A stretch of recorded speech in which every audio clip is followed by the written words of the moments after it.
రాజంలో దారుణమైన సంఘటన చోటు చేసుకుంది. డిగ్రీ విద్యార్థి ఫస్ట్ ఇయర్ చదువుతున్న ప్రేమ్ కుమార్పై అయితే మాత్రం కొంతమంది యువకులు అదే కాలేజీ చదువుతున్న ఒక యువకుడితో పాటు నలుగురు యువకులు కలిపి అయితే ఈరోజు రాజం కాలేజీ పక్కనున్న సమీపంలో తోటలో తీసుకెళ్లి దాడి చేయడం జరిగింది. అబ్బాయి పరిస్థితి కొద్దిగా విషయంగా ఉందండి. కాకపోతే 3 రోజులే కంప్లైంట్ పెట్టాను. వాళ్ళు హెచ్చరిస్తున్నారు, నీకు పుచ్చులు నరుకుతామరా, నీకు చంపుతామరా, చేస్తామరా అని అన్నారు. కంప్లైంట్ పెట్టి 3 రోజులు మళ్ళీ పెట్టలేదు, తిరిగాం సార్. వాళ్ళు ఫోన్ చేస్తే రమ్మని చెప్పారు. వాళ్ళు ఫోన్ చేస్తారని చూసాము. ఈలోపు కాలేజీకి వెళ్ళేసరికి ఆడికి అత్యాచారం చేయడానికి ప్రయత్నించేసి కొట్టి పడేశారు సార్.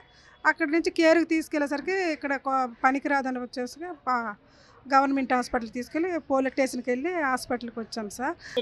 వాళ్ళు ర్యాగింగ్ చేస్తున్నారు సార్. సీనియర్ ఉన్నాడు సార్ అక్కడ డిగ్రీ కాలేజీలో, సీనియర్ ఉన్నారు అక్కడ అబ్బాయి, వీడు జూనియర్.